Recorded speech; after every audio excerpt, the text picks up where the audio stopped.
So when temperature will increase from 20 degrees Celsius to 100 degrees Celsius, then boiling will start. So at 1 atm pressure and 100 degrees Celsius, water exists as a liquid that is ready to vaporize now. At 100 degrees Celsius, that water is ready to vaporize now. So that water is known as saturated liquid, means it is on the verge of vaporization. That's why we are calling it saturated liquid. Now we will see our state 3. So state 3 is basically here comes the term saturated vapor. A vapor is about to condense. Means saturated vapor is a vapor that is on the verge of condensation. So right. So at the same temperature 100 degrees Celsius and pressure 1 atm, what will happen? The boiling process will start and the saturated liquid will get converted slowly in saturated vapor at constant temperature and at constant pressure. So here we have written, as more heat is transferred, part of saturated liquid vaporizes. So here some part of saturated liquid got vaporized. So slowly it will be completely vaporized. So here in state 4 we can see, pressure is 1 atm and temperature is constant, that is 100 degrees Celsius. So at 1 atm pressure, the temperature remains constant at 100 degrees Celsius until the last drop of this liquid is vaporized. Then we can call it a saturated vapor. Saturated vapor means a vapor that is about to condense. So at same 100 degrees Celsius temperature and pressure 1 atm, what we will do, we will maintain that particular temperature, and at the same temperature the whole our saturated liquid will gets converted into saturated vapor. Then last step is state 5. So in state 5, what we will do, when the conversion of liquid gets completed, then what we will do, we will increase the temperature of this system. So when we have increased the temperature of the system from 100 to 300 degrees Celsius, then that particular saturated vapor gets converted into superheated vapor. That means temperature is increased. So as more heat is transferred, the temperature of the vapor starts to rise. So that is known as superheated vapor.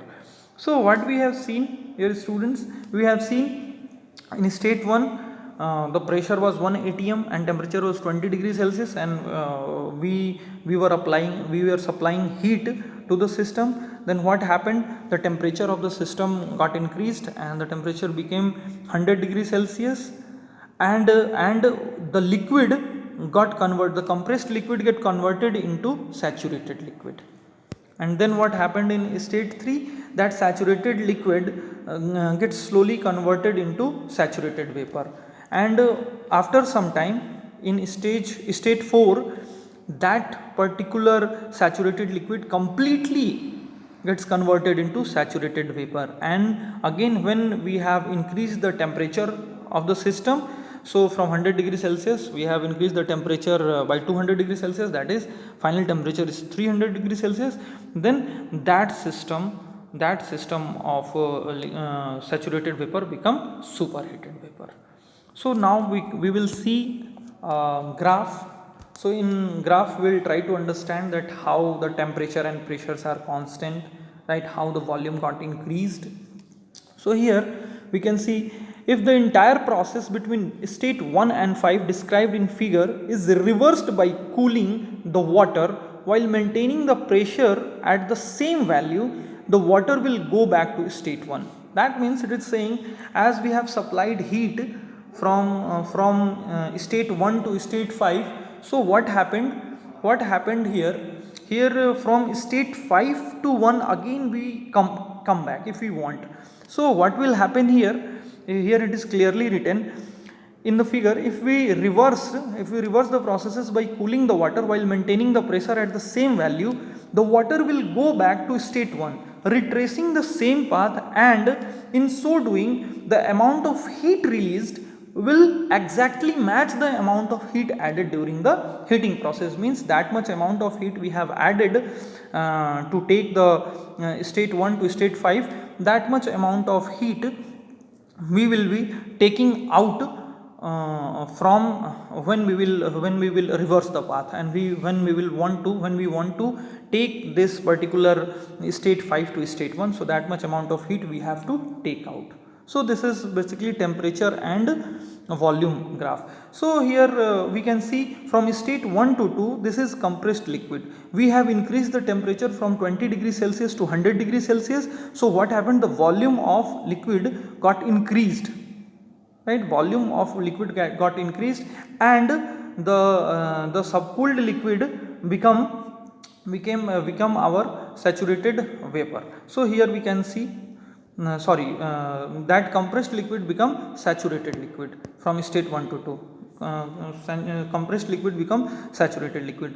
When again at 100 degrees Celsius, so again I'll tell you that what happened in process 1 to 2. In process 1 to 2, the temperature of water increases upon heating from 20 degrees Celsius to 100 degrees Celsius, and the volume of water increases because of thermal expansion.